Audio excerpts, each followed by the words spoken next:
एक माइंडसेट है ना कि अगर तुम गरीब की मदद नहीं कर रहे तो जो तुम कर रहे तुम हो ना वो कुछ भी नहीं सब कर कुछ रही। मीनिंगलेस है, ठीक है ना? हाँ, ये है कि खुदा ना खास्ता आपने किसी से पैसे बोरो किए हैं, डोनेशन ली है, चैरिटी ली है और उसके ऊपर आप प्रॉफिट लेना शुरू हो जाए तो वो तो आपका बिल्कुल भी राइट नहीं बनता। ये जो 11 साल थे इनमें कभी कोई ऐसा टाइम आया कि नहीं छोड़ो यार नहीं करती हूँ? आपने अपनी रियलिटी खुद क्रिएट करनी है by making the choices that you going to make. आपकी शादी नहीं चल रही, आप उसमें भी कह सकते हैं I can't take it anymore, let's sit down and have a discussion. आपकी जॉब अच्छी नहीं चल रही, you can go and walk up to your boss and say that ये नहीं कर सकता। और आपको क्या लगता है कि लाइफ में ग्रेडिंग्स ग्रेड्स कितने इम्पोर्टेंट हैं? जहाँ पे competition becomes like a life long thing, वहाँ पे एडल्टहुड में भी हर कोई उसी के पीछे के मेरा ये दोस्त वहाँ निकल गया, वो यहाँ तक पहुँच गया, मैं इधर रह गया। टॉक्सिसिटी का तो फिर कोई एंड ही नहीं है। इंस्टीट्यूट का क्लाइंट बच्चा थोड़ी है, वो तो वालिदैन है। वालिदैन को जो चाहिए इंस्टीट्यूट वो प्रोवाइड करती है। वालिदैन को ग्रेड्स चाहिए, वो कहते हैं वही पढ़े रहो, लगे रहो, देते रहो एज बी जो भी आते हैं। पहले ही हस्बैंड्स की लाइफ पाकिस्तान में बहुत टफ है। आप बहुत ज़्यादा आपने थोड़ी और बना ली है। Extremely tough.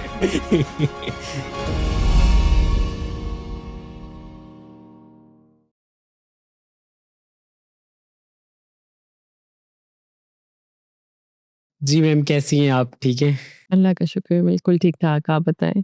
मेरी ऑडियंस को अपने बारे में थोड़ा बताइएगा, अपने स्टार्टअप के बारे में, अपने आइडिया के बारे में, ताकि उन्हें पता चल जाए कि आज होने क्या जा रहा है हमारी पॉडकास्ट। ठीक है। जी, मेरा नाम जवेरिया है और पिछले 11 सालों से मैं जो है एक स्कूल चलाती हूँ, जो कि एक डेमोक्रेटिक स्कूल है, इस्लामाबाद में लोकेटेड है और एक मुनफ़रिद किस्म का स्कूल है।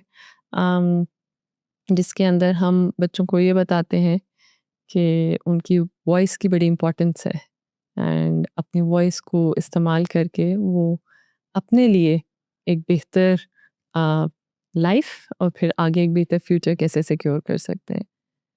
एक ऐसे मुल्क में जहाँ पे डेमोक्रेसी खुद बहुत हिचकोले खा रही है, वहाँ पे एक डेमोक्रेटिक स्कूल चलाना इट्स डिफिकल्ट। तो डेमोक्रेटिक स्कूल जब हम कहते हैं तो इसकी डेफिनेशन क्या होती है? एक डेमोक्रेटिक स्कूल जो है वो एक ऐसा स्कूल है जो कि बच्चों को ये बताता है कि अगर आप अपने अपनी वॉइस को रेस करोगे और respectfully if you put it forward तो आप चेंज ला सकते हो। क्योंकि अमूमन जिन स्कूल्स में हम गए हैं वहाँ पे ये कॉन्सेप्ट नहीं होता था। वो ये होता था कि बस बच्चे को स्कूल दरवाजे पे आपने छोड़ दिया, फिर 13 साल बाद बच्चा निकलेगा और उसके बाद इन बिटवीन जो भी उस बच्चे के साथ होगा दैट्स प्री डिटर्मिन्ड एंड जो एडमिनिस्ट्रेटिव बॉडी है उस स्कूल की वही डिसाइड करेगी कि इसके साथ क्या सलूक करना है across all this year and the child is going to be subjected to education, subjected to rule, subjected to everything. लेकिन जब तक बच्चे को ये ना पता हो कि उसने अपने एक स्पेसिफिक दिन में उसके पास ऑटोनॉमी ना हो कि मैं एक दिन स्कूल गुजारने जा रहा हूँ लेकिन उस दिन के अंदर मेरे पास कोई कंट्रोल ही नहीं है कि मेरा दिन कैसे जाए, तो नेचुरली ओवर द इयर्स उस इंसान उस बच्चा जो वो जैसे-जैसे प्रोग्रेस करता है, अपने चाइल्डहुड को वो प्रोटेक्ट नहीं कर पाएगा और आगे जाके अपनी लाइफ के बारे में भी they will just take things as given कि ठीक है, life happens to us, we don't have that control over life. जो होता है ना, लोग कहते हैं कि ये तो सब कुछ हमारे साथ हो रहा है, हम तो कुछ कर ही नहीं सकते। लेकिन छोटी उम्र से जब बच्चे को पता हो कि मेरे एक्शंस और जो चॉइसेस मैं लेता हूँ, उनके कॉन्सिक्वेंसेज़ होते हैं, तो वो ज़िंदगी को बहुत डिफरेंट लेंस से देखना शुरू हो जाते हैं। So that is the idea behind a democratic school. How Adopia is different from other traditional schools? I think जो डिफरेंस है वो ब्रॉडली स्पीकिंग 3 चीज़ों में लाई करता है।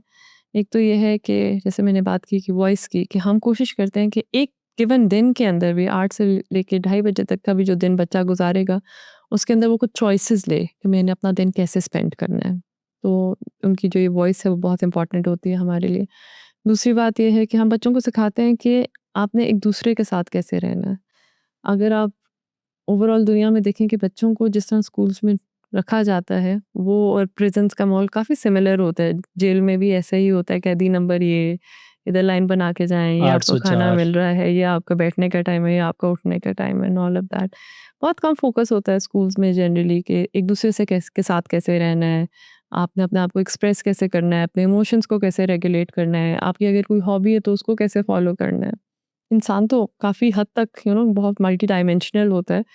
स्कूल्स उसको सिर्फ अबाउट एकेडमिक्स बना के रख देते हैं कि जी स्कूल जाना है तो सिर्फ इसलिए जाना है क्योंकि पढ़ाई वहाँ पर होती है और ग्रेड्स लेने होते हैं, यही हमारा परसेप्शन। बट एक ट्यूशन सेंटर भी तो यही करता है, तो स्कूल और ट्यूशन सेंटर में क्या फ़र्क है? तो वो हमारे लिए है कि school is a lot more than that. Tuition centre होना उसका एक छोटा-सा कंपोनेंट है। और आखिरी ये है कि हम बच्चों को ये बताते हैं कि ज़िंदगी में गोल्स कैसे अचीव करते हैं। अगर अपना कोई भी गोल सेट करोगे तो उसमें क्या स्टेप्स लोगे to get to that goal eventually. I think these are some of things जो कि एडोपिया को थोड़ा डिफरेंट बनाती हैं। हमारे मुल्क में इवन के बहुत सी जगह पे जब आप एक न्यू आइडिया लेके जाते हैं ना, तो न्यू कॉन्सेप्ट ये हो, तो सबसे डिफ़िकल्ट होता है कि लोगों को समझाना। इवन के जो हमारे नबी थे या जो भी थे, इवन के वो जब लोगों के पास गए कि खुदा, तब भी लोगों ने नहीं समझा।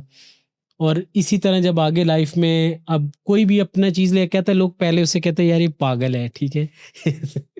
फिर उसे कहते हैं कि यार ये कैसे होगा? फिर उसको तो जब आप ये कॉन्सेप्ट लेकर आए, तो पेरेंट्स का क्या रिएक्शन था? कम्युनिटी का क्या रिएक्शन था? और स्टाफ जो आपने हायर किया, उनको क्या समझाया? सबसे पहले तो मेरे घर वालों ने वैसे बोला था कि ये तो पागल है। ये मेरे वालिद साहब he was the one who was funding the project, but वो बिल्कुल भी कन्विंस्ड नहीं थे कि ये सक्सेसफुल हो सकेगा। क्योंकि उनको डर लगता था, किसी भी वालिद को लगेगा कि जब उनकी बेटी इतनी कोई रेडिकल मूव करने लगी है, तो उनको इस चीज़ से होता था कि वो ये नहीं डरते थे कि ये फेल हो जाएगा तो फिर सरमाया डूब जाएगा या कुछ भी। उनको होता था ये ले नहीं पाएगी फेलियर, ये इस चीज़ को कैसे हैंडल करेगी जब इसका ये स्कूल नहीं चलेगा। तो वो इस चीज़ पे बहुत वरिड थे। बट खैर मैंने फिर भी आई टुक द डाइव। एंड शुरू से आई थिंक मेरी एक आदत है कि मैं कभी भी लोगों को ना कन्विंस नहीं करती कि ये चीज़ आपके लिए अच्छी है या नहीं है। आई थिंक वो कभी भी मुझे ऐसा लगा नहीं कि वो मेरा काम है लोगों को बताना कि आपको यहाँ आना चाहिए क्योंकि आप यहाँ पे बच्चे को भेजेंगे तो एक्स वाई जेड चीज़ उसके लिए बड़ी अच्छी वर्कआउट करेगी, आपका बच्चा बड़ा कमाल का यहाँ से निकलेगा।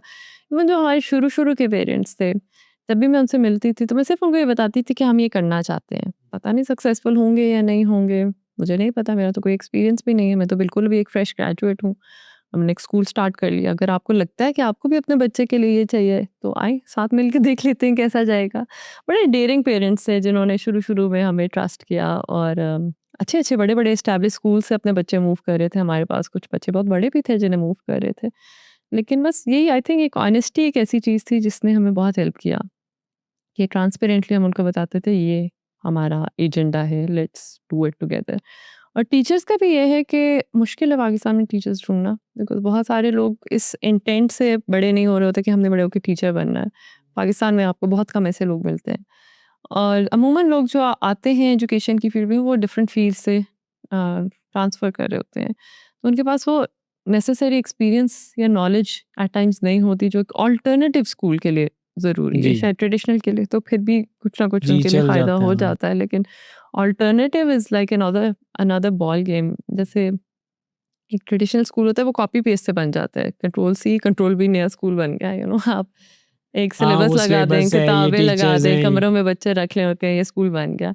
जो हमारा स्कूल है उसके इतने ज़्यादा मूविंग पार्ट्स हैं, from the culture to nuances, इतना टेक्सचर है, इतनी डेप्थ है उसके अंदर कि ये सब कुछ समझने समझने में 1 आध साल, 1.5 साल तो टीचर को लगता है जब वो आते हैं। कम से कम डेढ़ 1 साल, 2 साल तक उनके थोड़े से पाँव जमते हैं। टर्नओवर भी बहुत ज़्यादा है इस फील्ड में, सो ऑब्वियसली चैलेंजेस रहते हैं, लेकिन बहुत सारा काम फिर हमें इंटरनली करना पड़ता है। टीचर्स को बताना कि किस तरह आपने अपने आप को लेके चलना है, क्या-क्या प्रैक्टिसेस हैं जो आपको अडॉप्ट करनी है, अ, अपनी पर्सनैलिटी पे किस तरह वर्क करना है। इंटरनल वर्क, इनर वर्क बहुत ज़्यादा होता है जो कि करना पड़ता है टीचर को। तो साथ-साथ हम अपनी कोशिश करते हैं कि सपोर्ट प्रोवाइड करें to help them do this. ये जो 11 साल थे, इनमें कभी कोई ऐसा टाइम आया कि नहीं छोड़ो यार, नहीं करती हूँ? हर दूसरे हफ्ते बहुत ज़्यादा आता है। आई थिंक जो एक इनिशियल एक्साइटमेंट होती है किसी प्रोजेक्ट की, वो आपको एक सर्टेन पॉइंट तक ले जाती है। हुँ। उसके बाद बहुत ज़्यादा आपकी ग्रिट है, आपकी कंसिस्टेंसी है, जिसके साथ आपको चलना पड़ता है। There is no other way. And ऐसा नहीं है कि every day is going to be butterflies and rainbows और हर कुछ बहुत अच्छा जा रहा है। मेरे पास तो खैर आते भी वही मसले हैं जो किसी और से सॉल्व नहीं हुए हुए होते, तो मेरा तो हर दिन ही ऐसा होता है कि सबसे ज़्यादा जो मुश्किल चीज़ें होती हैं ना वो मेरे डेस्क पर होती हैं। डेस्क तो है नहीं है मेरा, इमेजिनरी डेस्क पर होती हैं मेरे कि ये चीज़ें जो है आप देखें इनका क्या करना है। So it's very challenging like that. बहुत बार दिल करता है कि बस बंद कर दूँ लेकिन आई नो कि बहुत सैटिस्फाइंग भी है, तो बस चलता रहता है दोनों तरह से। ये आइडिया आया कहाँ से? किसी से इंस्पायर्ड हो के आया? कब आया? और आप भी बस बैठे थे, ऊपर से एप्पल गिरा और एडोपिया बन गया, या कैसे हुआ था ये सब? मैं यूनिवर्सिटी में स्टूडेंट थी दैट टाइम, जो मैंने पहली दफ़ा सोचा था कि इडोपिया लाइक फॉर दैट मैटर एक स्कूल स्टार्ट करना है। तो बस यही था कि जिस तरह हमने अपना टाइम स्कूल में स्पेंड किया, मुझे अच्छा नहीं लग रहा था उसके बारे में बाद में सोच के। एक मछली को तो नहीं पता होता वो पानी में, मछली बाहर आ गई पानी से, उसने कहा ये क्या था? हमारे साथ हम क्या कहाँ थे, किया? ये क्या है? ये क्यों किया था हमारे साथ कि हम 13-14 साल एक ही कमरे में एक ही डेस्क पे ना साथ वाले से बात करने देते थे। हर वक़्त बस फ़ोकस, फ़ोकस, ग्रेड्स, मार्क्स, एक-दूसरे से नफ़रत कराने में बहुत हेल्प की स्कूल ने। हर किसी के साथ कॉम्पिटिशन है आपका, टॉक्सिसिटी इतनी ज़्यादा थी और बस उसमें हम पड़े रहे अक्रॉस ऑल दिस टाइम। सो सबसे पहले तो मुझे सारे आइडिया से चिढ़ हुई कि ये क्यों हमारे साथ किया गया? हमारा टाइम तो बहुत डिफरेंटली गुज़र सकता था। And then I started thinking कि अच्छा ऐसा हो सकता है कि शायद और तरह का स्कूल बन सके। फिर मैंने अपनी जब रिसर्च की, मैंने देखा कि ऐसा हो रहा था और 100 साल से हो रहा था कि there were schools of along different lines being created all over the world. तो बस फिर वहाँ से थोड़ी-सी इंस्पिरेशन मिली, लोगों से मिली जो ऐसे काम कर रहे थे, उनसे बहुत सीखा और बस 1 साल बाद स्कूल स्टार्ट कर दिया। आपको क्या लगता है कि लाइफ में ग्रेडिंग्स, ग्रेड्स कितने इम्पोर्टेंट हैं? अम, मैं खुद एक बहुत एकेडमिकली साउंड स्टूडेंट थी, तो मेरी ज़िंदगी तो थी all about grades. All about A's. A's, lots and lots of A's, GPA, A stars. I think personally एक बहुत फुलफिलिंग चीज़ होती है अगर आप अच्छे ग्रेड्स अचीव कर रहे हो। अच्छा लगता है जब आपके अच्छे ग्रेड्स आए, लेकिन अगर आपको ये ना बताया जाए कि there is more to life other than these grades, तो बहुत अनफॉर्चुनेट है।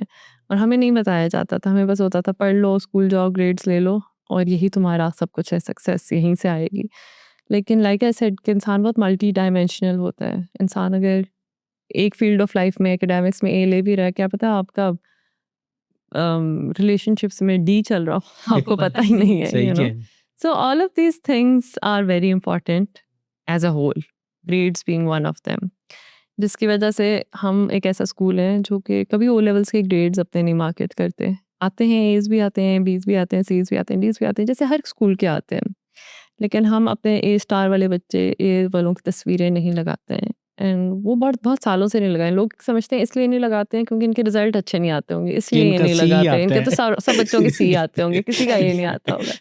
और अल्हम्दुलिल्लाह आई फील कि कुछ ऐसे बैचेस भी गुजरे हैं जिनमें ऑलमोस्ट पूरे बैच के स्ट्रेट एज थे, 1-2 बच्चों को छोड़ के। लेकिन हमने तब भी नहीं लगाया एंड उसका मकसद ये था कि मैं नहीं चाहती थी कि वो सी और डी वाले अपने बारे में ना बहुत बुरा फ़ील करना शुरू कर दें कि भई हम में बहुत कोई कमी है और हम रह गए और the others made it. Because मैं जब अपने बच्चों से मिलती थी स्कूल में, तो मुझे चाहे उस बच्चे का सी ग्रेड आया हुआ है या ए आया हुआ है या बी आया हुआ है, बहुत बार कुछ बच्चों की बहुत स्ट्रॉन्ग पर्सनैलिटी होती थी, वो उनके ग्रेड्स में नहीं रिफ्लेक्ट हो रही होती थी। तो I often always tell the children कि तुम लोगों के ग्रेड से ज़्यादा तुम्हारी प्रोफाइल मैटर करती है, कि तुम लोग चैलेंजेस को कैसे लेते हो, do you ask for help, do you have goals that you are working towards, कोई हॉबीज़ हैं तुम लोगों की। तो बहुत बार स्ट्रेट एज या ए बी वाले बच्चे होंगे, उन्हें कुछ नहीं पता होगा वो क्या कर रहे हैं, बस फ्लोट कर रहे होंगे टाइम के साथ कि बस ऐसे ही ज़िंदगी गुजर रही है, पेरेंट्स ने क्या पढ़ना है तो पढ़ रहे हैं। और बड़े स्ट्रीट स्मार्ट होंगे वो सी डी वाले बच्चे भी। तो अमूमन जो अगर कोई एक अच्छी चीज़ बच्चे के लिए ग्रेड्स करती है, तो वो थोड़ा डिसिप्लिन सिखा देती है, सेल्फ रेगुलेशन सिखा देती है। That is at times the difference you do see between an A grader and a B और a C grader, but more than that I feel कि on its own it's not एक formula नहीं रहा, और अब तो मोर सो आगे तो रहेगा भी नहीं, क्योंकि वो सारा सिस्टम ब्रेक कर रहा है आपके। A leads to B, B leads to C, university जाओगे तो नौकरी मिलेगी, नहीं मिलेगी शायद। शायद आपको यूनिवर्सिटी से बहुत पहले सोच लेना चाहिए कि अब ज़िंदगी में क्या चीज़ें मुझे इंटरेस्ट करती हैं, और शायद ए लेवल्स के आसपास ही आपको पता होना चाहिए कि किन-किन चीज़ों पे मैं ज़िंदगी में कभी वर्क करना चाहूँगा, कौन-सी ऐसी प्रॉब्लम्स हैं जो मैं सॉल्व करना चाहूँगा। एटलीस्ट दिमाग उस डायरेक्शन में चलना चाहिए। सो ग्रेड्स वो कैप्चर ही नहीं कर सकते। कहा जाता है कि कंपटीशन बहुत ज़रूरी है ग्रोथ के लिए, या तो आप इससे डिसएग्री करेंगी? मैं तो बिल्कुल डिसएग्री करूंगी, सख्त डिसएग्री करूंगी। नहीं, आई डोंट थिंक कंपटीशन ज़रूरी है ग्रोथ के लिए। इंसान की कहाँ फितरत है कि इंसान बड़ा जेलस सी बीइंग है, तो वहाँ पे आई थिंक वो हो सकता है कि आप दूसरे को देखते हो, प्रोग्रेस करते हुए आप जेलस होते हो, फिर शायद आप अपने आप को पुश करते हो, but that's a very negative way to approach growth. I think अगर इंसान ये सोचे कि मैं ग्रो इसलिए कर रहा हूँ क्योंकि मुझे अपने लिए ये करना है, तो उनका पीस ऑफ माइंड भी इंटैक्ट करेगा रहेगा और वो ग्रो भी करेंगे। हमारे जो स्कूल्स है ना वो हमें सिखाते हैं of remaining in a state of competition with each other. Hmm, constantly दिमाग पे डिबेट ये रह कंपटीशन रहा चल होता रहे है कि हैं जी और हम इसके फर्स्ट, अलावा ये मेरा बच्चे इतने इस नंबर आ गए, नंबर इतने चल ये रहे हैं, आगे चला गया, ये पीछे रह गया, ये एक कांस्टेंट। ये नालायक है। हाँ, ये लाइक है, ये नालायक है। बच्चों को ना स्टेट ऑफ कंपटीशन में रखते हैं स्कूल्स और उनके पेरेंट्स, जिसकी वजह से बच्चे बड़े सेल्फिश हो जाते हैं। आप अगर जनरली स्कूल्स में बच्चों को देखें, गली मोहल्ले में बच्चों को देखें, वो चाहते हैं कि वो किसी को ना दूसरे को थोड़ा किसी तरह से नीचा दिखा दें, या कोई गिरा है, स्ट्रगल कर रहा है, तो बड़े खुश होते हैं इस बात पे। और ये कहाँ से आता है? ये माइंडसेट पेरेंट्स ने इंस्टिल किया होता है, ये स्कूल से इंस्टिल किया होता है कि तुमने दूसरों से बेहतर होना है, तुमने आगे निकलना है। आई डोंट थिंक ऐसा ये ज़िंदगी का एक मोट्टो होना हम। हाँ, ये उन जगहों पे बहुत अप्लाई कर सकते हैं जहाँ पे कोई सर्वाइवल का क्वेश्चन है ना, बट अगर सर्वाइवल का क्वेश्चन नहीं है, तो फिर तो collaboration is far more beneficial. खुदा ना खास्ता सर्वाइवल का भी अगर कोई मकसद वो ज़िंदगी में आ जाती है, तो अब गाज़ा में भी देखते हैं कि लोग ना सर्वाइवल में भी रह के इंसानियत उनके अंदर इंटैक्ट होती है। वो दूसरों को फिर भी वहाँ पे प्रायोरिटाइज़ करने की कोशिश कर रहे होते हैं। तो ये स्कूल्स जो हमारे हैं ना, ये बच्चों के अंदर से बेसिक एम्पैथी निकाल देते हैं कॉम्पिटिशन के नाम पर। हमारे स्कूल में आता है competition, once in a while आता है, लेकिन वो बड़ा शॉर्ट लिव्ड होता है। बिज़नेस आइडिया कॉम्पिटिशन 4 दिन का कॉम्पिटिशन था, खत्म हुआ, उसके बाद सब दोस्त सबका एक-दूसरे से लाइफ़ में कॉम्पिटिशन नहीं रहा। You get it? The difference के कॉम्पिटिशन को वहाँ इस्तेमाल करें जहाँ पे वो शॉर्ट लिव्ड हो, and children are not always pitted against each other at all times. Sports field में होना चाहिए कंपटीशन। वो बड़ा अजीब हो जाए कि हाँ, हर कोई जीत गया, ये मैच हुआ था लेकिन सब जीत गए, सबको ट्रॉफी मिल गई। नहीं, ऐसे नहीं है। स्पोर्ट्स फील्ड में कंपटीशन इज़ बेनिफिशियल, पर वो सारे शॉर्ट स्पर्स ऑफ कंपटीशन है। जहाँ पे competition becomes like a life long thing, वहाँ पे एडल्टहुड में भी हर कोई एक उसी के पीछे कि मेरा ये दोस्त वहाँ निकल गया, वो यहाँ तक पहुँच गया, मैं इधर रह गया। टॉक्सिसिटी का तो फिर कोई एंड ही नहीं है। I don't believe in competition being life is a necessary for competition. Growth. Not at all, never. Why should it be a competition? हर कोई अपना रिस्क लेकर आया, अल्लाह ताला ने लिखा हुआ है इतना रिस्क दूँगा, और हमने अपनी we have to give it our best. अगर हम हर किस वक़्त यही सोचते रहें कि उसने कितना कर लिया, मैंने कितना कर लिया, वो आगे निकल गया, मैं पीछे रह गया, तो अपने आप को स्ट्रेस देने वाली बात है। कुछ फ़र्क तो पड़ेगा नहीं उससे। क्या होगा, आप 4-5 घंटे और काम कर लेंगे हफ्ते में आगे निकलने के लिए, to what end? No, life is not a competition. Adopia का फ़ी स्ट्रक्चर देख के और बाकी सारी चीज़ें, तो मैं ये समझता हूँ कि एडोपिया जो है वो एक एलीट क्लास स्कूल है। शायद पाकिस्तान में 1% लोग हैं जो इसकी फ़ीस को अफ़ोर्ड कर सकें। तो वो लोग जो सेम स्ट्रक्चर चाहते हैं, फ़ैसिनेट हैं, सब कुछ है, वो कैसे जॉइन करेंगे? ये एक सवाल है जो बहुत बार अक्रॉस दीज़ ईयर्स सुना है, ग्रीवियंस भी है, लोग अपसेट भी हैं। सबसे पहले तो मैं लोगों से ये कहती हूँ कि मैंने कभी भी क्लेम नहीं किया कि मैं इस एजुकेशन सिस्टम के थ्रू मुल्क के एजुकेशन को ट्रांसफ़ॉर्म करना चाह रही हूँ। कभी भी मैं this has never been my claim. I feel like शायद मेरी इतनी कैपेसिटी ही नहीं है कि मैं वो कर सकूँ। At least at this point नहीं है, शायद इन फ्यूचर बन भी जाए, लेकिन जिस पॉइंट से मैंने स्टार्ट किया था तब तो बिल्कुल भी नहीं थी मेरी कैपेसिटी टू डू दैट।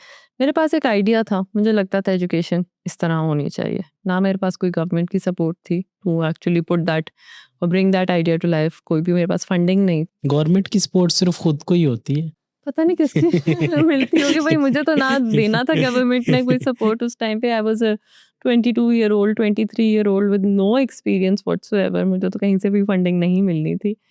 वो एक सारा जो भी था वो एक ही रास्ता था जहाँ से आपको मिली है वो और वहीं वालिद से साहब मिलनी थे, चाहिए। वहीं वहीं से मिल सकती, तो वही थे बेचारे जिनको थोड़ा मुझे था था फेथ कि कि ये शायद कुछ कर ले, ना भी करे तो अब बच्ची है, मैं क्या कर सकता है, सो तो वहां से ही आई जितनी सपोर्ट आ सकती थी। और उस सपोर्ट को रहते हुए मुझे याद है एक दफा मैंने बल्कि अपने वालिद साहब से ना ड्यूरिंग यूनिवर्सिटी बोला था मैं एक स्कूल खोलना चाहती हूँ और मैं उसको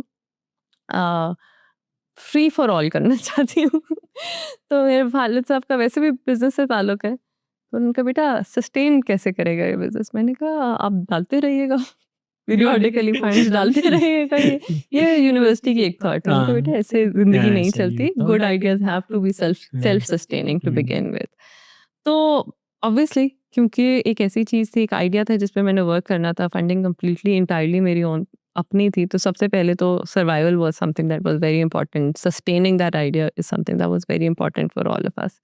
and for many many years break even आता ही नहीं था, मतलब हम कहते थे अगले साल ब्रेक इवन आएगा, वो और आगे चला जाता था, यू नो। सो इस तरह के भी चैलेंजेस रह रहे थे, और ऊपर से मॉडल भी ऐसा था, मुनफरिद था, ऐसा नहीं था जैसे बाकी स्कूल्स ऑपरेट कर रहे होते हैं। हम स्टूडेंट टीचर रेशो 1:8 की दे रहे थे, बाकी स्कूल्स के अंदर 30 बच्चे होते हैं पर टीचर, हम कह रहे हैं हम 8 बच्चे देंगे, बिकॉज मुझे लगता था 8 टीचर बच्चों से ज़्यादा टीचर जो है वो ओवरवेलम होती है, टीचर सही तरह परफॉर्म नहीं कर पाएगी।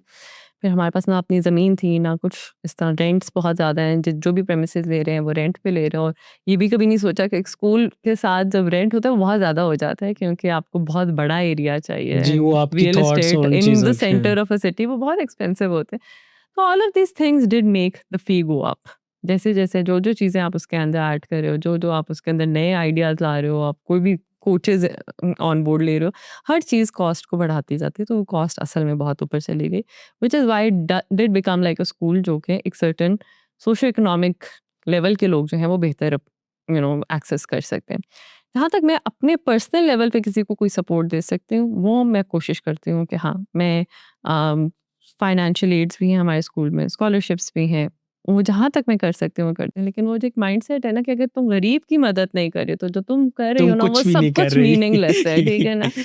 वो माइंडसेट रहेगा आई गेस, बिकॉज़ हर कोई कहता है कि मेरी हेल्प नहीं हुई ना, तो व्हाई शुड आई केयर कि अगर किसी की भी हेल्प हुई है यहाँ पे। बट आई फील लाइक कि आप किसी को अच्छी बात पढ़ा रहे हो, बता रहे हो, किसी के लिए भी एक system improvement, upgradation from whatever it was, चाहे वो अमीर के बच्चे के लिए, it's still an upgradation, it's still something जो किसी को तो बेनिफिट दे रहा है, राइट? लेकिन वो एक एनिमोसिटी है कि अमीर को कुछ नहीं मिलना चाहिए, अमीर को तो बेहतर सिस्टम मिलने की ज़रूरत ही नहीं थी, मार दो राइट? उसे। इसको मार दो, क्योंकि सारा जो राइट है वो गरीब का है। और उसमें भी मैं आपको एक और माइंडसेट बताती हूँ कि वो होता है ना कि मैं अफोर्ड नहीं कर सकता, तो ये लोगों का मसला होता है। बट हर लेवल पे कोई ना कोई नहीं अफोर्ड कर पा रहा होगा। अगर मैं अपनी फ़ी 50% पे भी ले आऊँ ना, फिर भी जी, बहुत लोग होंगे जो हाँ। नहीं अफोर्ड कर पा रहे होंगे। तो there will always be someone who is unhappy कि मैं तो फिर भी नहीं अफोर्ड कर पाया। आपने नीचे ले आए, लेकिन मैं तो अभी तक नहीं अफोर्ड कर पा रहा। तो वो भी एक चैलेंज रहता है, लेकिन having said that there is a project जिस पे अब मैं काम कर रही हूँ।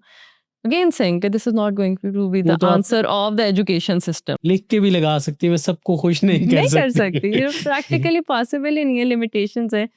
बहुत ज़्यादा लिमिटेशंस होती हैं to be able to scale something to that level, और फिर आप हर किसी को खुश करो, वो मतलब हर तरह से चेक मार्क्स टिक करें, वो नहीं होता। लेकिन हम एक प्रोजेक्ट के ऊपर वर्क कर रहे हैं जिस पे हम कोशिश कर रहे हैं कि हम यही जो सिस्टम हम इम्प्लीमेंट करें, इसकी जो जिस्ट है, वो कोर है, वो उसके अंदर भी इन प्लेस हो, और हम उसको $20 अ मंथ की कॉस्ट के ऊपर लेकर आना चाह रहे हैं। और वो आउट ऑफ स्कूल चिल्ड्रन के लिए प्रोजेक्ट है, उसके ऊपर मैं वर्क कर रही हूँ विद अ फ्रेंड। लेकिन वो भी आई डू नो कि it's going to operate at a very small scale for many years maybe, और उसमें भी हो सकता है हज़ारों बच्चे उससे फ़ायदा ना उठा रहे हों, क्योंकि कोई भी चीज़ हज़ारों पे जब जाती है ना, तो क्वालिटी उसकी मेंटेन करना, उसका वो सब कुछ मेंटेन करना, it's not an easy task, मैंने तो कभी नहीं बोला कि मुझे एज़ अ रेवोल्यूशनरी देखें। मैं कुछ आइडियाज़ हैं, उनके साथ प्ले अराउंड कर रही हूँ, अपनी जर्नी को डॉक्यूमेंट कर रही हूँ। कोई भी इंसान इन आइडियाज़ से बेनिफिट करना चाहता है, वो लाज़मी करे, वो आए, वो बोले कि मुझे आप अपना पूरा सिस्टम दे दें, मैं इसको फ्री ऑफ कॉस्ट लोगों में इम्प्लीमेंट करूँगा, एज़ इज़ करूँगा, मैं दे दूँगी।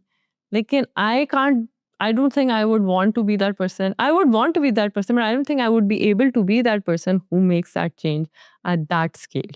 उसके लिए कोई किसी के पास है कैपेसिटी तो वो आके कर ले। हमारा एक चैनल है कारोबारी के नाम से, वो मैं रन करता हूँ टिकटॉक पे ना, उसमें बिजनेस आइडियाज आते हैं।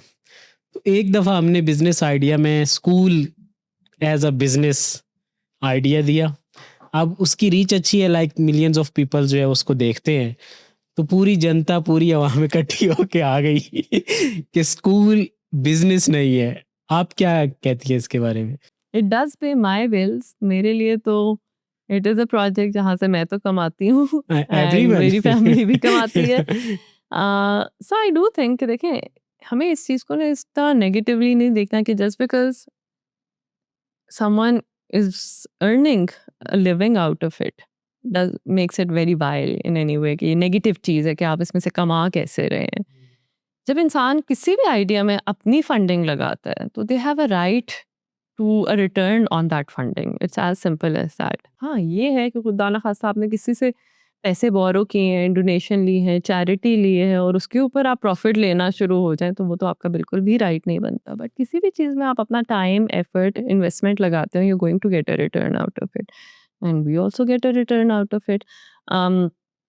बाकी आई डू फील के in terms of it being a very solid business, I do feel there are better ways to make faster money than being running a school। और ये बात बहुत बाद में जाके समझ आई कि ये तो बहुत ज़्यादा मुश्किल ह्यूमन इंटेंसिव काम है ना। मतलब आपको कोई और बिजनेस करना, आपको छोटी सी रियल एस्टेट चाहिए होती है, आपको एक छोटी सी टीम चाहिए होते हैं, आपके शायद रेवेन्यूज मैच करें from what ever you make from a school, और आपको इतने ज़्यादा इश्यूज से भी डील नहीं करना पड़ता जितना आप स्कूल में करते हो। तो जो अभी भी आप देखें कि अगर स्कूल सक्सेसफुल हो रहे हैं ना, वो कम है एज कम्पेयर टू जब एक ज़माने में हो गए। You are not going to see a lot of new schools coming in and thriving. Utopia के साथ साथ तकरीबन कोई 6-7 स्कूल्स खुले थे, वो सब बंद हो चुके हैं क्योंकि ये मुश्किल काम है ना इसको सस्टेन करना। जिनके स्कूल्स बहुत ज़्यादा थ्राइव कर रहे हैं ना, वो तकरीबन सेकंड जनरेशन स्कूल्स हैं, उनके पेरेंट्स ने वो स्कूल्स खोले थे और अब उनके बच्चे वो चला रहे हैं। चाहे आप बीकन हाउस को देख लें, रूट्स हेड को ले स्टार्ट को देख लें, लें, रूट्स रूट्स को देख लें, सिटी को देख लें, ये सब सेकंड जनरेशन स्कूल है। और main reason for that is कि इन लोगों को ज़मीनें मिल गई थी अच्छे टाइम्स पे, तो इनका वो वाला जो एक रियल एस्टेट का जो रेंट है ना, वो नहीं है, जिसकी वजह से वो फिर उनकी इकोनॉमीज़ बहुत ज़्यादा है, इनका स्केल बहुत ज़्यादा है, जिसकी वजह से they really are able to be very very profitable from those ventures. कोई भी नया बंदा जब स्कूल में आता है ना, तो वो इतना इन्वेस्टमेंट हैवी प्रोजेक्ट है ना, और आपका ब्रेक इवन बहुत टाइम तक नहीं होता।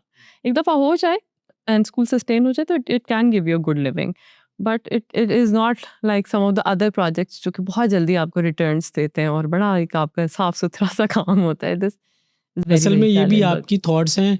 कुछ लोग हैं जो ब्रांच को कॉपी सेकंड पेस्ट सेकंड कर मंथ में प्रॉफिट में ले आते हैं। ठीक है। कॉपी पेस्टिंग में हाँ, शायद आ क्योंकि जाता ज़ाहिर होगा। बात है जब आपने वो चीज़ें ले आए, बच्चे आगे फीसेज़ आने शुरू हो गई तो आप उस वो पे तो जो है यही है ना कि अगर आपने किताबें लगानी है, कॉपियाँ लगानी है, टीचर और कमरे, तब तक तो हो जाएगा। लेकिन अगर आपने कुछ भी इनोवेशन उसके अंदर लानी है ना, तो इनोवेशन तो बहुत कॉस्ट हेवी होती है। तो फिर वो चीज़ें थोड़ा-सा आपको ड्रैग डाउन भी करती हैं। कल मैं पढ़ रहा था कि 26% जो पाकिस्तानी अनएम्प्लॉयड हैं, वो एजुकेटेड हैं और 16% जो अनएम्प्लॉयड हैं, मतलब जो अनएजुकेटेड लोग हैं, वो 16% हैं। तो ऐसी जगह पे ऐसी जो चीज़ है, यहाँ पे एजुकेशन बहुत कोई बड़ी मोटिवेशन नहीं है, क्योंकि जहाँ पे जो नहीं पढ़ा हुआ उनकी रेशो बहुत कम है, क्योंकि वो उसको आप इसके पीछे क्या रीज़न देखती हैं? इंस्टीट्यूट्स उसके ज़िम्मेदार हैं, पेरेंट्स ज़िम्मेदार हैं या फिर स्टूडेंट्स जो बच्चे हैं बहुत सारे ग्रेजुएट्स? रीज़न है। एक तो ऑब्वियसली हमारी ओवरऑल मार्केट भी इस तरह नहीं है ना, मतलब जॉब्स उतनी नहीं है, ज़्यादा काबिल लोग चले जाते हैं इस मुल्क से, तो उस तरह से नए वेंचर्स भी नहीं डेवलप होते जिस तरह होने चाहिए। मतलब मैं रुक गई तो यहाँ पर एक इदारा बन गया और वहाँ पे 100 लोग मोर लेस ज़्यादा ही इससे एम्प्लॉयड है, राइट? बट मेरे सब फ्रेंड्स जितने भी लम्स में थे, ग्रेजुएट्स जितने भी हैं, कोई भी पाकिस्तान में नहीं है। All of them have left. तो नए प्रोजेक्ट्स ही नहीं बने जिसके अंदर लोग एम्प्लॉय हो सकते। तो इस तरह से जिस तरह जहाँ पे एम्प्लॉयमेंट क्रिएशन होती है और लुक्रेटिव एम्प्लॉयमेंट क्रिएशन होती है, उस तरह के प्रोजेक्ट्स पाकिस्तान में इतने ज़्यादा नहीं है। सो दैट्स नंबर 1 रीज़न कि बहुत ज़्यादा आपको अनएम्प्लॉयमेंट नज़र भी आती है। बाकी education in itself I feel like बहुत ज़्यादा ज़्यादा तंग नज़री वाला एक रखा हुआ है कि बस ये पढ़ लो, ये कर लो, बट सोच के ऊपर वर्क नहीं किया जाता स्कूल्स के अंदर। तो वो भी एक चीज़ है जिसकी वजह से people are not able to find their place once they get out in the world. उन्हें समझ ही नहीं आता कि अच्छा अब करना क्या है? अभी तक तो कुछ सीखा ही नहीं है जैसे अब सीखना है।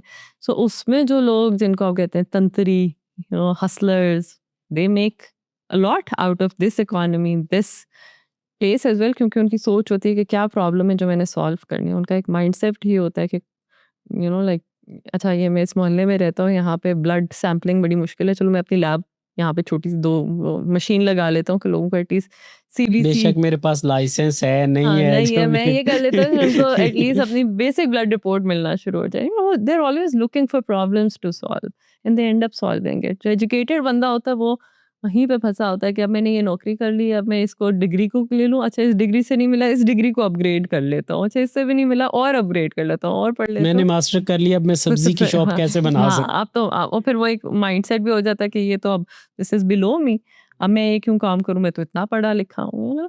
तो वो बहुत सारी रीज़न्स हैं for all of this but I think the main thing is कि सोच पे काम अगर एट एनी स्टेज कर लिया जाए, तो काफ़ी सारे ये वाले मसाइल टू एन असल में कहीं न कहीं या ज़्यादा जो आपने ज़िक्र शायद नहीं किया, इंस्टीट्यूट का बड़ा इसमें इन्वॉल्वमेंट है। जैसे कि मेरी एक फ़र्म भी है जिसमें हम लैंडस्केप वगैरह करते हैं, तो एक लड़का आया जिसकी सीजीपी 3.7 थी डिग्री करने के बाद। तो मैंने उससे कहा कि लैंडस्केप, अब उसने हॉर्टिकल्चर पढ़ा है, पीछे प्लांट्स पढ़ा है, 4 साल से तो वो यही पढ़ रहा है। तो मैंने उससे कहा कि कोई 4-5 ट्रीज़ बता दो जो मैं इस्लामाबाद में लगा सकता हूँ ना। ठीक है, लेकिन उसने नहीं बताया। सही है, लेकिन वो अब मुझे जहाँ पे लगता है कि अब इसमें मुझे जो कसूर नज़र आता है वो तो इंस्टीट्यूट का नज़र आता है। हो सकता है कि वो उसका भी अपना भी हो, लेकिन अपना वो क्या है कि उसको वो जो फ्रॉग रेस है ना उसमें छोड़ दिया गया है आई वो थिंक भी। इंस्टीट्यूट्स भी ना अभी तक वही कर रहे हैं जो पेरेंट्स चाह रहे हैं। कौन है इंस्टीट्यूट्स का क्लाइंट कौन है? हर बिज़नेस अपने क्लाइंट को सर्व करने के लिए बना होता है। इंस्टीट्यूट का क्लाइंट बच्चा थोड़ी है, वो तो वालिदैन है। वालिदैन को जो चाहिए इंस्टीट्यूट वो प्रोवाइड करती है। वालिदैन को ग्रेड्स चाहिए, वो कहते हैं वही पढ़े लो, लगे रहो, देते रहो एज़, बीज़ जो भी आते हैं। सो जब पेरेंट्स ही कुछ नया नहीं डिमांड करते, तो फिर इंस्टीट्यूट्स क्यों चेंज करेंगे? उनकी तो अच्छी दुकान चल रही है। Why do they have to change? हम अब मेरी फैमिली के साथ हम गए थे यूनिवर्सल स्टूडियोज़ और 8 साल बाद शादी के बाद मैं अपने हस्बैंड के साथ गई Universal Studios. I was so shocked to see कि उनके शोज़ नहीं बदले थे। 8 सालों में वही पेट शो चल रहा था, वही ग्रीन स्क्रीन के ऊपर उन्होंने डेमोंस्ट्रेशन, वही ट्रेन, वही इफ़ेक्ट, वहीं से पानी आ रहा है, वहीं से शार्क निकल रही है। I was like this is universal Studios and over the period of 8 years इन्होंने अपनी कोई अम्यूज़मेंट नहीं चेंज की, कोई शो नहीं चेंज किया। क्यों नहीं किया? क्योंकि इट वाज़ वर्किंग। उनकी सारी चीज़ें चल रही हैं जैसे चलती हैं, लोग आई जा रहे हैं, फुटफॉल बढ़ी जा रही है। 8 साल बाद गए ऐसे लगे जैसे हज का समय बंदे पे बंदा चढ़ा है, इतना रश वहाँ पर और they didn't have any reason to change. तो कोई भी इदारा, कोई भी ऑर्गनाइज़ेशन क्यों चेंज करेगी if everything is working out well for them and this change can only come when the parents start asking for something else. अभी तक पेरेंट्स नहीं आस्क करते। वो कंप्लेन करते हैं कि हमारे बच्चे को सही तरह देखा नहीं, ये नहीं किया, वो नहीं किया, बट वो आइडियोलॉजिकली कुछ डिफरेंट नहीं डिमांड कर रहे होते। वो ऑपरेशनल लेवल पे they will have a lot of complaints कि जी मेरे बच्चे को आगे नहीं बिठाया, उसको प्रीफेक्ट नहीं बनाया, उसको जो है प्ले में जगह नहीं दी। यू नो इस तरह की कंप्लेंट्स ट्रेडिशनल स्कूल में चल रही होती हैं बट लार्ज मेजॉरिटी इस चीज़ को तो नहीं क्वेश्चन कर रही होती कि पढ़ा क्यों रहे हो इस तरह, लिखा क्यों रहे हो, इस सिलेबस का क्या फ़ायदा है मेरे बच्चे को, मेरे बच्चे के रियल स्किल्स कौन से डेवलप हो रहे हैं। No one is asking for those.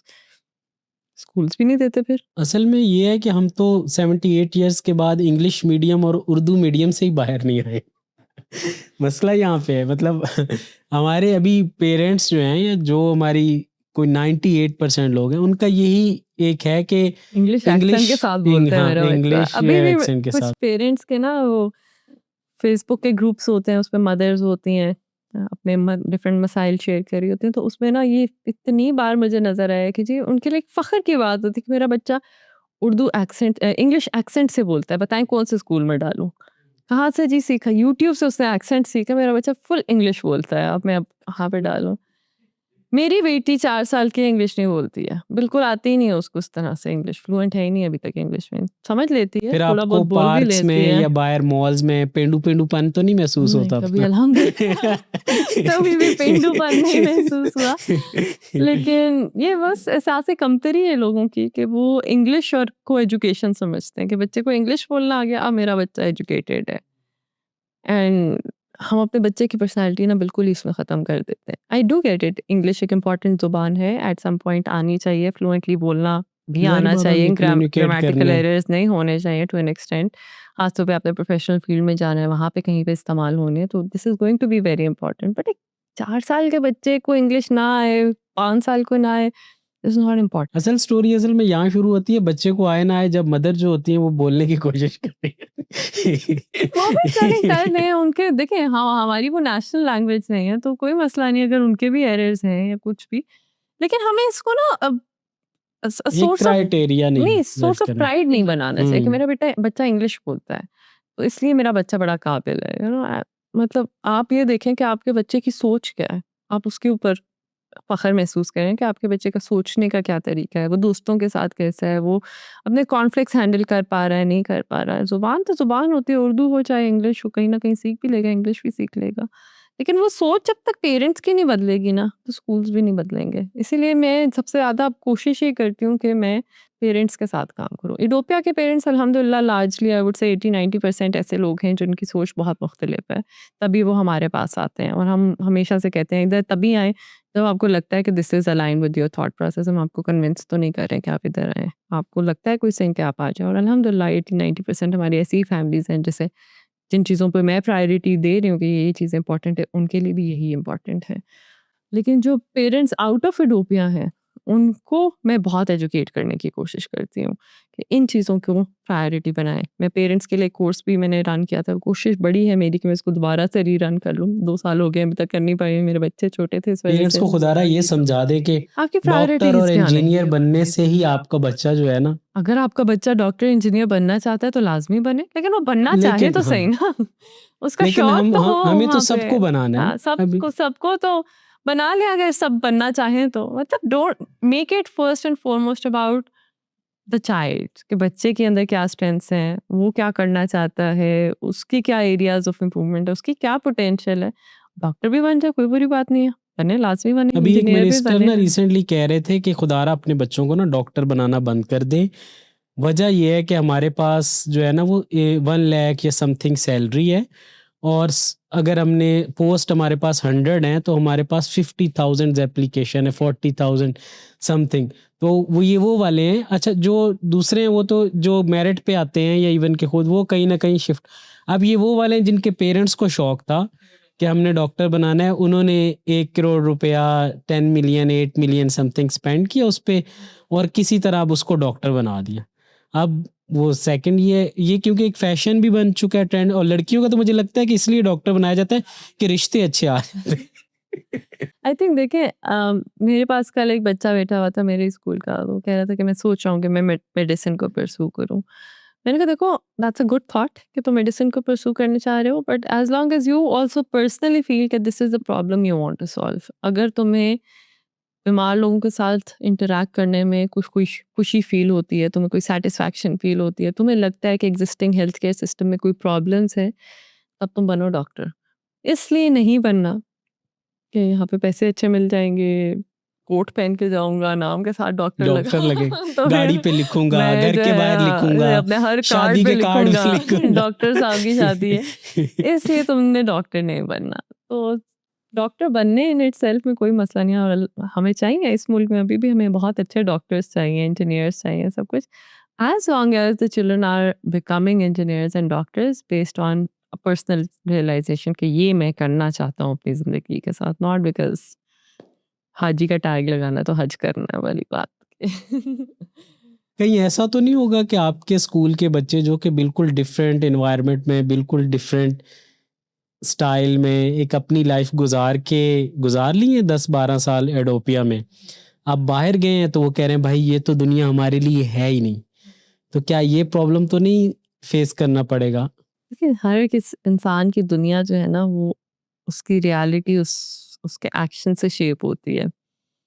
तो हम भी बच्चों को ये बताते हैं कि दुनिया ऐसे नहीं है कि स्कूल से बाहर निकलोगे बाहर दुनिया खड़ी हुई है। ऐसे तो नहीं है कि it's just you even after your school whatever life that you're going to have is still going to be a result of the choices that you're making। ठीक है, आप एक इन्वेस्टर बैंकर बनना चाहते हैं तो आपकी रियलिटी बड़ी डिफरेंट होगी। आप ट्रैवलर बनना चाहते हैं, आपकी रियलिटी डिफरेंट। आप शेफ़ बनना चाहते हैं, आपकी रियलिटी डिफरेंट है। आपके डेली इंटरैक्शंस उस रियलिटी का पार्ट होंगे। आपके idea of success is going to be dependent on the choices that you make. तो कोई एक दुनिया तो बाहर नहीं खड़ी हुई। आपने अपनी रियलिटी खुद क्रिएट करनी है by making the choices that you are going to make.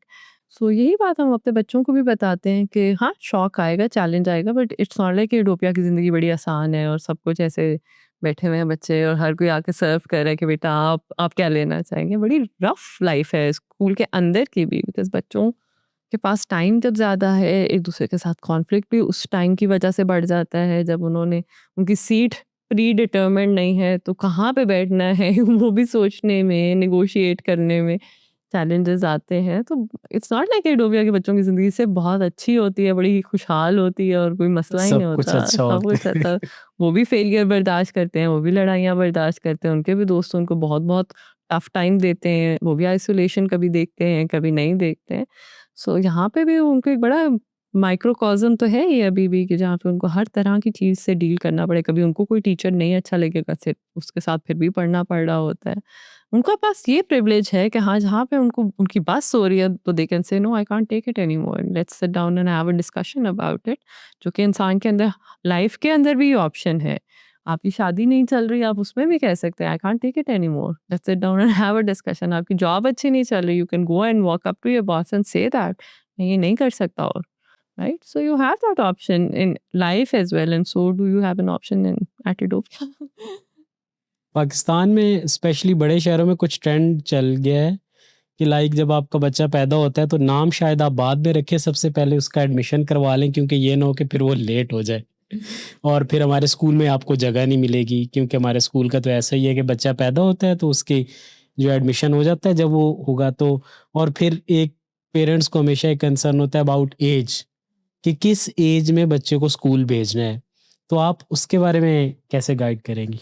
I think concern उस हद तक वैलिड है कि कुछ स्कूल्स बहुत अच्छे हैं, जैसे कराची का ये बहुत ज़्यादा ट्रेंड है कि वहाँ पे बच्चे के पैदा होने से पहले उसकी सीट सिक्योर होने की ज़रूरत होती है। वो यही है कि उन स्कूल्स की कैपेसिटी कम है। किसी भी स्कूल की कैपेसिटी कम होगी तो they would have to come up with some system to make sure कि वो उतने ही बच्चों को ले सकें जिनको वो अकोमोडेट कर सकते हैं। वो तो एक कैपेसिटी कंस्ट्रेंट है जिसकी वजह से ये ट्रेंड से ज़्यादा एक नीड बन गई है कि पहले से आप अपनी सीट सिक्योर कर लें। और जहाँ तक एज का ताल्लुक है, आई डू फील के हर बच्चे के लिए it's going to be different. मतलब कुछ बच्चे जो हैं वो 3 में रेडी होंगे, तो कुछ 4 में होंगे, कुछ 5 में होंगे। बट जनरली हम 3 एंड ऑनवर्ड लेते हैं बच्चों को, as young as 3 and onwards. And उसमें भी कभी-कभी कुछ बच्चे do much better when they join at 4 rather than coming at 3। 5 साल तक अगर कोई नहीं डालता बच्चे को, उसके बाद लेकर आते हैं। हमारा वैसे जनरली एक प्ले बेस्ड प्रीस्कूल है, तो हमारे प्रीस्कूल के अंदर सब्जेक्ट्स नहीं होते हैं, मैथ नहीं पढ़ाई जाती, साइंस, सोशल साइंस इस तरह की कोई चीज़ नहीं पढ़ाई जाती। सिर्फ प्री-स्कूल में तो नहीं हम पढ़ाते। प्री-स्कूल में तो बच्चा खेलता है और फ़ोनिक्स इज़ द मेन थिंग जो हम पढ़ा रहे होते हैं, कि रीडिंग की एबिलिटी डेवलप करना। तो अगर कोई 5 साल का बच्चा प्री-स्कूल पहली दफ़ा जॉइन कर रहा है, तो उनकी एक प्री कंडीशन ये होगी कि उनको बेसिक्स ऑफ फ़ोनिक्स आती हो। तो या अगेन लेकिन ये हर स्कूल के लिए डिफरेंट होगा। कुछ जो जनरली स्कूल्स हैं पाकिस्तान में वो ज़्यादा एकेडमिक है, प्री-स्कूल के लेवल पे भी। सो अगर आप किसी बच्चे को केजी के लेवल पे लेके जाएँगे और उनकी अच्छी खासी फ़ोनिक्स की फाउंडेशन नहीं है, जो कि शायद नर्सरी में डेवलप होनी थी, तो आपके बच्चे को शायद 1 साल पीछे करके लें। सो जो भी आपका स्कूल है, जहाँ पे आपने बच्चे को लेके जाना है, उससे पूछ लेना कि आपकी क्या रिक्वायरमेंट होगी at the time of admission, वो काफ़ी हेल्पफुल होता है। पेरेंट्स सोचते हैं कि जो स्कूल है, वो जो 4 साल का जो एक प्री स्कूलिंग सिस्टम है, उसकी बेस पे पैसा कमा रहे हैं। तो क्या ये रिक्वायरमेंट है या नीड है कि आपको 1 क्लास तक ले ज घर 1 पे रखें बच्चों को, घर पे रख सकते हैं तो लाज़मी रखें। घर पे तो ये छुट्टियाँ जो अभी हुई हैं, अभी वो ख़त्म नहीं हो रही थी, तो सब जो सब जो मदर्स हैं उन्होंने जो देखिए, अपने कोई भी आपके बिहाफ़ पे कोई भी काम लेगा, तो वो पैसे तो उसके चार्ज करेगा। तो आप समझती हैं कि ये जो 4 साल हैं बिफोर 1 3 और 4 इयर्स 3 इयर्स 3 इयर्स ये नेसेसरी हैं? नहीं, नेसेसरी नहीं है। हाँ, क्योंकि मैं असल में कह रही हूँ घर पे रखें, क्योंकि अगर कोई नहीं अफ़ोर्ड कर सकता या फिर उनको या खास वैल्यू उन 3 घर वो इयर्स का टाइम नहीं और है। वो चीजें दे सकता है, तो वो मेरा ख्याल स्कूल वो से रख ज्यादा सकता बेस्ट है। है। हाँ। नहीं, स्कूल से शायद ज़्यादा बेस्ट ना हो, रियली डिपेंड कि घर बड़ा टॉक्सिक है, मार-धाड़ चल चल रही है वहाँ पे, हर वक़्त सास-बहू की लड़ाइयाँ चल रही हैं, तो बेहतर है कि बच्चे निकल जाएँ उस माहौल से, कुछ देर के लिए भी निकल जाएँ तो बहुत अच्छी बात है। घर कंड्यूसिव है लर्निंग के लिए, एक सेफ स्पेस है बच्चों के लिए। घर के अंदर बच्चे के पास सोशल इंटरैक्शन की कोई ऑप्शंस हैं। इस स्टेज पे पहले 3 सालों में पढ़ाई मैटर नहीं करती, लेकिन ये लाज़मी मैटर करता है कि बच्चा खेल रहा हो और बच्चों के साथ खेल रहा हो। ये नहीं कि सारा दिन अम्मी के साथ इधर-इधर किचन के अंदर, कभी इधर, कभी उधर। 5 साल की उम्र तक अगर वो सिर्फ़ ये करता रहेगा, उसको स्कूल बहुत चैलेंजिंग लगेगा। जैसे ही वो स्कूल स्टार्ट करेगा और बच्चे आएँगे, उसको समझ नहीं आएगा how to be with other people. तो पहले 3 सालों में सोशल इंटरैक्शन बहुत ज़्यादा ज़रूरी है। तो अगर आप बच्चे को स्कूल नहीं भी भेजते हैं तो एटलीस्ट ये कोशिश करें कि आप गली है तो उसमें 4-5 ख़वातीन रिस्पॉन्सिबिलिटी ले लें कि रोज़ 2-3 घंटे बच्चे खेलेंगे आपस में। कज़िन्स हैं तो उनके पास लेके जाएँ। सोशल इंटरैक्शन होनी चाहिए और बाकी जो एक बेसिक सी फ़ोनिक्स की अंडरस्टैंडिंग है तो फ़ोनिक्स पढ़ाते रहें ताकि बाय द टाइम आपका बच्चा 6 साल का है, स्कूल जा रहा है, उसको रीडिंग आती हो। वो बेसिक लेवल की रीडिंग कर पाए। बहुत बार लोग होते हैं कि जी हम होम स्कूल कर रहे थे, हम अनस्कूल कर रहे थे, हमने तो बच्चे पे प्रेशर ही नहीं डालता। वो बच्चा क्लास 1 के लिए आ रहा होता है, उसे कुछ रीडिंग वगैरह भी बेसिक ऑफ रीडिंग जो है ना वो भी नहीं आ रहा होता। या एटलीस्ट इंटरेक्शन नहीं उसका बन पा रहा इंटरैक्शन भी होता नहीं हो रहा होता, बिटवीन तो वो स्टूडेंट। नहीं, घर पे रखने का ये मकसद नहीं है। जैसे अमूमन बहुत ज़्यादा ये मेरा सॉरी अगला क्वेश्चन यही था कि होम स्कूलिंग बहुत प्रमोट हो रही है और बहुत तेजी से ग्रो कर रही है बहुत से मुल्कों में। कुछ हमारे भी कजन्स हैं वो अमेरिका में हैं, तो वो बच्चों को होम स्कूलिंग करवा रहे हैं और वो कह रहे हैं कि ये हमने 4-5 पेरेंट्स का ग्रुप बनाया जो जिस सब्जेक्ट्स में अच्छा है, तो हम जो है प्रॉपर उसके लेक्चर के साथ। से जिन ममालिक से या जिन कल्चर से हम इंस्पायर्ड है वो होम स्कूलिंग कर रहे हैं ना, तो वो होम स्कूलिंग को भी बड़े तरीके से लेके चलते हैं।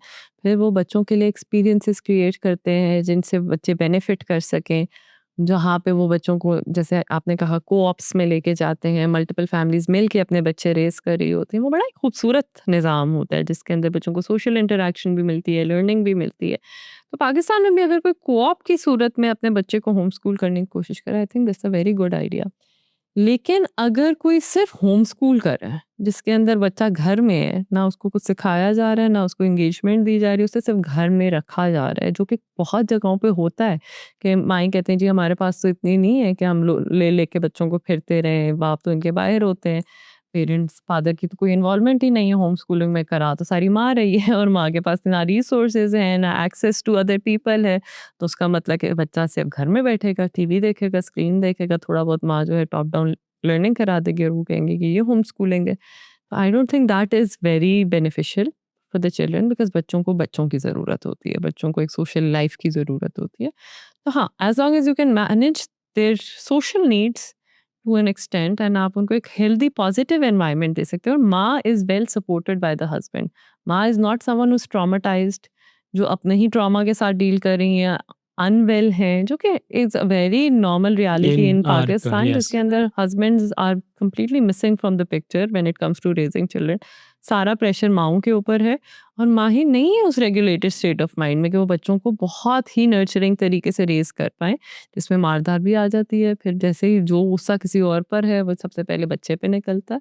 तो उस तरह की अगर होम स्कूलिंग हो रही है तो बेहतर है कि आप ना करें पहले ही होमस्कूलिंग हस्बैंड्स की लाइफ पाकिस्तान में बहुत टफ है। आप बहुत ज़्यादा आपने थोड़ी और बना दी है। एक्सट्रीमली टफ स्कूल सिलेक्शन एक बड़ा इम्पोर्टेंट टास्क होता है। सबसे कजन्स को कॉल की जा रही हैं, दूसरों से पूछा जा रहा है, सबसे सजेशंस ली जा रही हैं कि स्कूल कौन सा होना चाहिए। क्या कोई फार्मूला है, क्या कोई 3-4 चीज़ें हैं जो आपको देख लेनी चाहिए कि ये है एडोपिया के अलावा ये ऑप्शंस हैं इनमें से, क्योंकि हर एडोपिया इस्लामाबाद में 1-2 जगह है। अब हम तो बात करें पूरे पाकिस्तान से, तो किस बेसिस पे, किन बेसिस पे स्कूल सेलेक्ट करना चाहिए?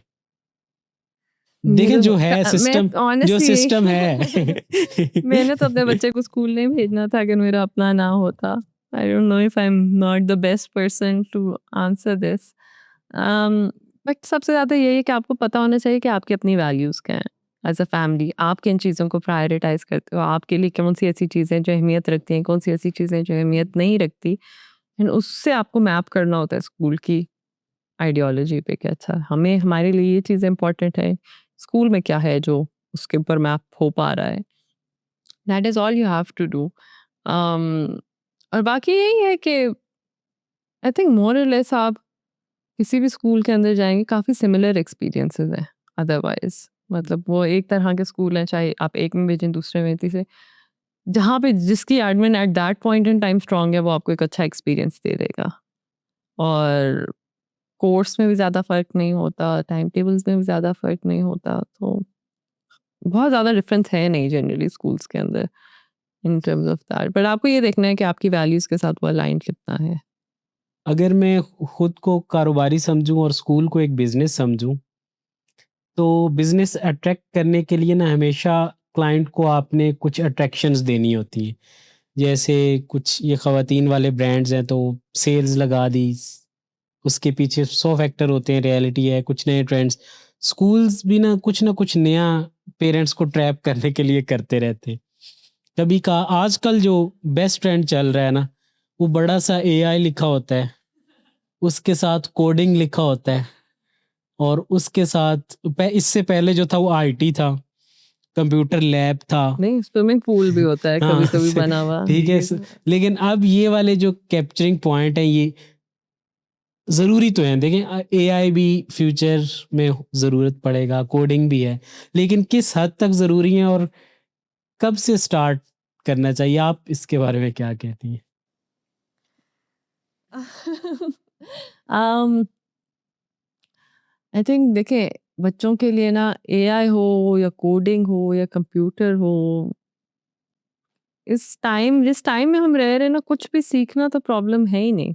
सब कुछ अवेलेबल है। स्कूल के पास कोई रॉकेट्स क्या था वो जो न्यूक्लियर सीक्रेट तो है नहीं कि ये एआई सिर्फ हम ही पढ़ा सकते हैं और कोई पढ़ा नहीं सकता। ये कोडिंग तो हमें ही आती है पढ़ानी, और तो किसी को नहीं आती। Every single thing that the school is going to teach वो ऑलरेडी इंटरनेट पे वेरी एक्सेसिबल है आपके पास। चैट जीपीटी आपको सिखा देगा। तो अब आपने इन चीज़ों पे फोकस ही नहीं करना कि वो स्कूल क्या सिखा देगा।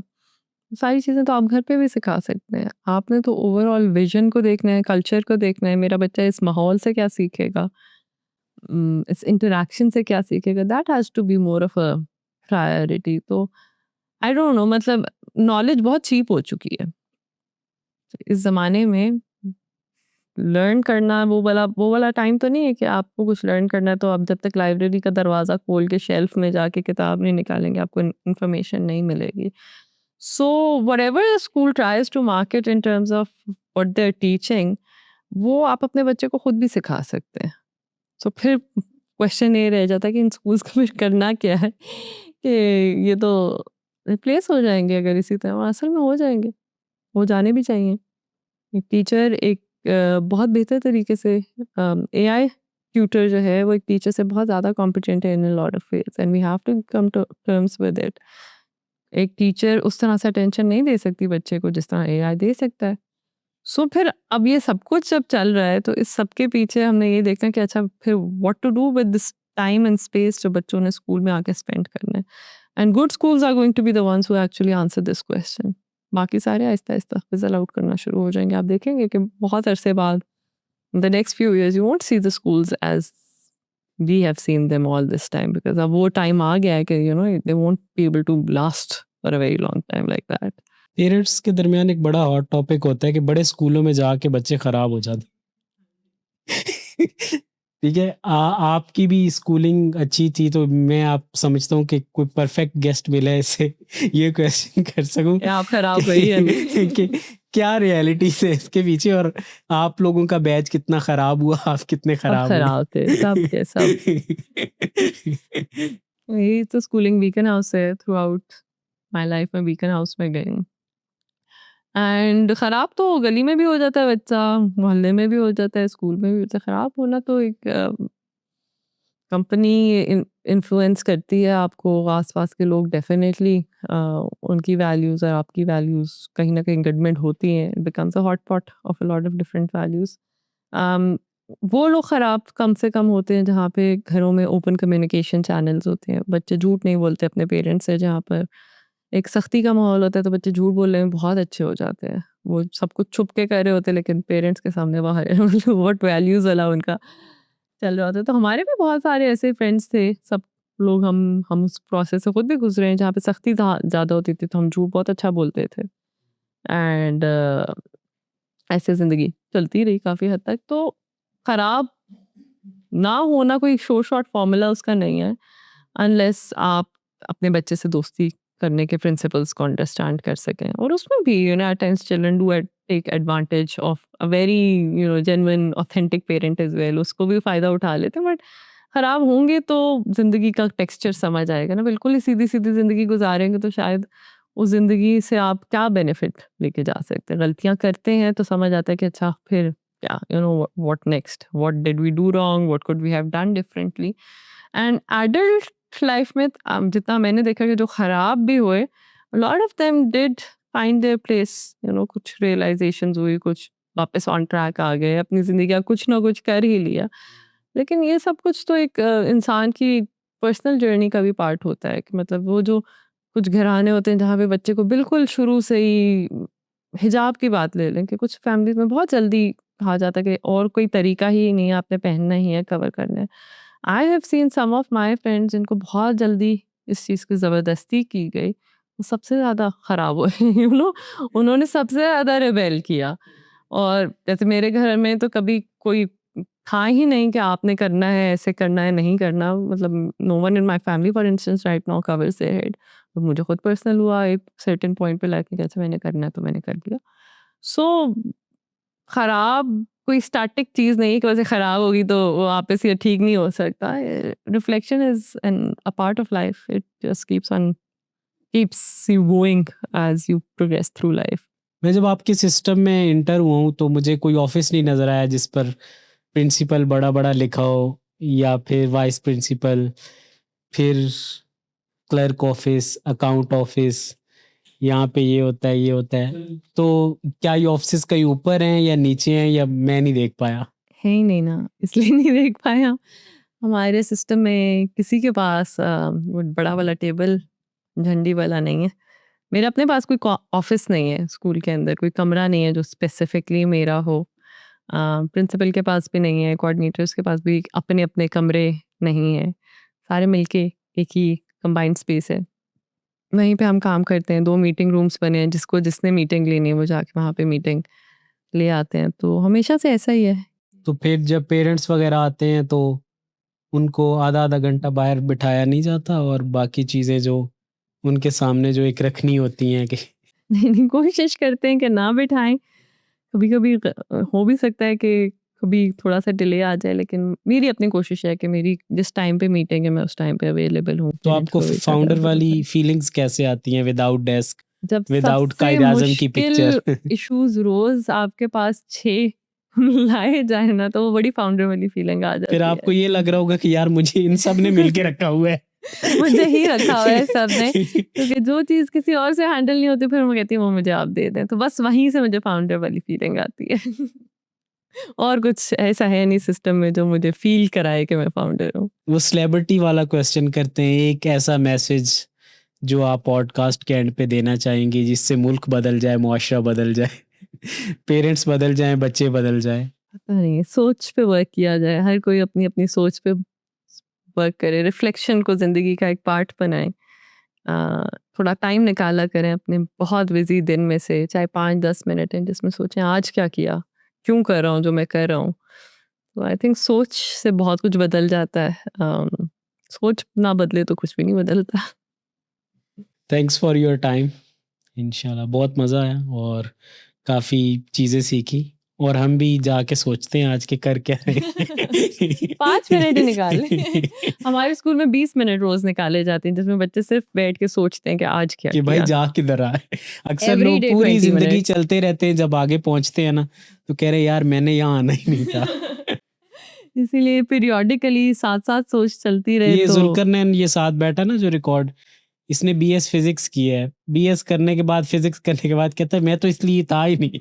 मैंने कहा तुमने वो देखी हुई है, वो जो थ्री इडियट्स वाली कि जो है ना, मैं इसके लिए बना ही नहीं। तो वो ही करना है जिसके लिए आप बने हो, लेकिन उसकी पहचान कि मैं किसके लिए बना हूँ ये बहुत मुश्किल है, और इसका फार्मूला शायद ना मेरे पास है ना आपके ना पास मेरे है। पास, बिल्कुल बेशक। Thank you.